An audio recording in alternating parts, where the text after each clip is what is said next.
ये एक बड़ी चीज है। हमारे साथ सुनील कौशिक जी भी हैं। सुनील भाई, देखिए चारों लोगों को आपने सुना। सुनील भाई, क्योंकि आप तो नोएडा में घूम रहे थे, आपके सामने भी है किस कदर जाम, किस कदर स्थितियां थी। और उसके बाद अचानक 12 बजे के लगभग एक भीड़ निकलती है। उसमें बहुत सारे ऐसे युवा हैं कि जिनके हाथों में डंडे हैं, बैग हैं, किसी ने मुंह पे बांध रखा है, कोई ऐसे ही है। और उसके बाद पूरा तांडव होता है, आप देखिए। और देखकर टारगेट किया जाता है। कुछ तस्वीर मैं आपको दिखाऊंगा अभी इसमें, कि गेट को धक्का देकर खोलने की कोशिश भी होती है हमारे यहां पे तो, और फिर पथराव हो जाता है सीधा सीधा। बड़ी बड़ी ईंटें फेंकी जाती है। तो कहां से वो ईंटें, कहां से वो पत्थर, कहां से वो सारी चीजें इकट्ठी हुई, इतने लोगों के हाथ में डंडे लाठियां कहां से आ गई। और उसके बाद ये लगातार, ऐसा नहीं है कि कोई ये करीब 15 मिनट 20 मिनट का खेल रहा है, ये 3-4 घंटे लगातार नोएडा के अंदर तांडव मचा है सुनील भाई। उस नोएडा के अंदर जिसे कहा जा रहा है कि वो आज सबसे सुरक्षित है, जिस नोएडा के अंदर पूरे विश्व से उद्योगपति उद्योग लगाना चाहता है, रोजगार देने का सबसे बड़ा जरिया यह है, आर्थिकी का सबसे बड़ा जरिया यह है। सुनील भाई, देखिए संजय जी, जो कुछ भी नोएडा में हुआ उसकी कल्पना नहीं की जा सकती थी। ये बिल्कुल सत्य है। लेकिन इसके लिए कुछ लोग जिम्मेदार हैं। जी। सरकार जिम्मेदार है, यहाँ का पुलिस प्रशासन जिम्मेदार है, और यहाँ के उद्योगपति भी जिम्मेदार हैं। और मैं इसलिए कह रहा हूं कि कोई भी कानून जब 1 अप्रैल से लागू होना था और जिसकी घोषणा नवंबर 2025 में कर दी गई, उसके लिए प्रशासन ने कोई ब्लूप्रिंट क्यों नहीं बनाया? उस प्रशासन ने श्रमिकों और उद्योगपतियों के बीच सेतु का काम क्यों नहीं किया?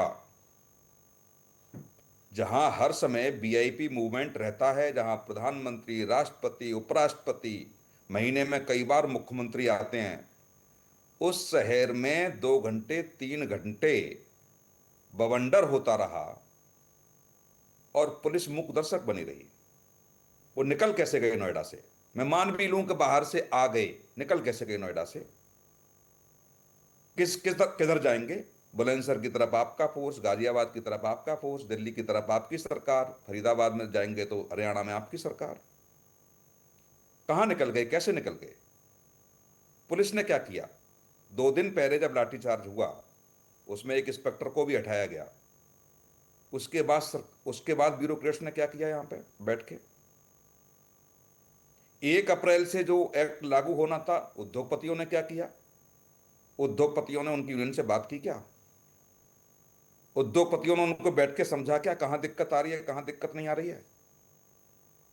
ये बिल्कुल सच बात है कि उन श्रमिकों के बीच में कुछ उद्दंड लोग थे, कुछ बवाली लोग थे, इसमें कोई दो राय नहीं है। फोटोग्राफ्स, वीडियो देखेंगे, वो श्रमिक हो ही नहीं सकते। वो पढ़े लिखे नौजवान हैं, उन्होंने, कई लोगों ने मास्क लगा रखे हैं और हाथ में डंडे हैं। लेकिन इतनी बड़ी संख्या में पुलिस होते हुए भी नोएडा में 2 घंटे 3 घंटे चलता रहा। पुलिस सोती रही, पुलिस ने उनकी घेराबंदी भी नहीं की। दूसरी बात, डीएम साहब ने एक वीडियो जारी किया। क्या वीडियो जारी किया? घर में बैठ के कुछ भी जारी कर दीजिए आप। आपने मीडिया को बुलाया, प्रेस कॉन्फ्रेंस की, आपने बगल में श्रम विभाग के अधिकारियों को बैठा ला, आपने उद्योग हाँ, वही बात हो जगत रही के है। ये लोगों को सुनील भाई, बैठा ला बड़ा बगल सवाल में। उठाया आपने। मैं यही कहता कि भाई जिलाधिकारी महोदय को तो इतना करना चाहिए था कि नवीन गुप्ता जी को बोलते कि भाई आप अपनी एसोसिएशन को बुला के लाइए, सरबजीत जी को बोलते आप भी बुला के लाइए, श्रम के जो अधिकारी थे यहां पर उनको बुलाना चाहिए था, एक प्रेस करनी चाहिए थी कि पूरा मामला शांत हो गया है। लेकिन ये वीडियो बना के देने का चलन हो गया बहुत ज्यादा। मैं वही कह रहा हूं, उसको ट्विटर पर डाल दीजिए, फेसबुक पर डाल दीजिए, जो देखा देख लेगा।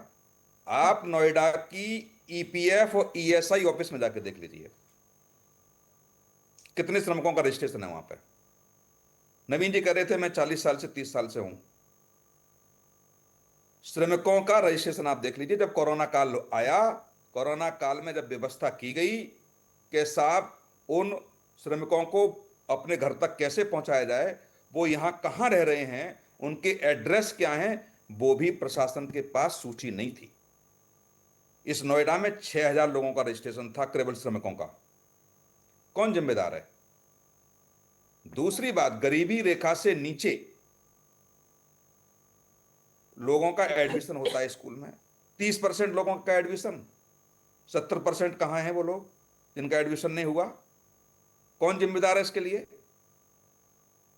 फीस बढ़ा दी गई, सरकार का आदेश है, मुझे थोड़े ये कि मुख्यमंत्री जी कुछ भी बोलते रहेंगे और सब उनके हिसाब से चलता रहेगा।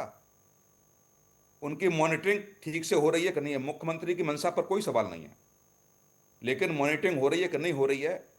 तमाम स्कूलों की फीस बढ़ गई, तमाम स्कूलों तमाम शहर से आ रहे हैं कि साहब किताबें बाहर से मंगाई जा रही हैं, बाहर से खरीदी जा रही हैं, लोग दबाव डाल रहे हैं। वो श्रमिक के बच्चे नहीं पढ़ते क्या उसमें? कौन जिम्मेदार है इसके लिए? जो सशक्त है वो तो कर लेगा, जिनके लिए 2,000, 2,500, 3,000 उनकी रुपए बहुत मांग ज्यादा सही होते थी। हैं, वो कहां से देखिए पुस्तक लेके सुनील भाई, आएंगे? उनकी मांग को लेके कोई सवाल नहीं है। आज सवाल ये है कि बिल्कुल नहीं सवाल है। और उनकी एक मांग भी सही संजय है। जी, उनकी मांग, अगर देखिए एक भी महंगाई मांग बढ़ी है उनकी तो भाई ऐसी सब नहीं कुछ है जो जायज नहीं है। हाँ जायज है, लेकिन सारी मांगे बात जायज हैं यह उनकी। है कि ये जो राजनीतिक साजिश नोएडा में दिखी है, ये राजनीतिक साजिश है कि नोएडा कोई को किसी साजिश भी तरीके से पीछे धकेल दिया जाए। देखिए, साजिश आपने कर ली, सरकार सोती रही क्या? नहीं, वो सरकार की एजेंसियां सोती रही, मैं ये ये तो मानने बहुत तैयार बड़ा ही सवाल है। नहीं।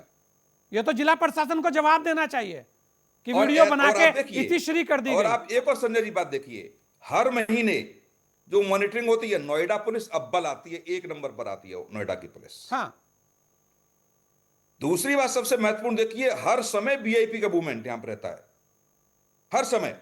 मतलब हर हफ्ते कोई ना कोई वीआईपी आएगा आपका, चाहे ग्रेटर नोएडा एक्सपो में रहेगा या यहां कार्यक्रम होते रहेंगे।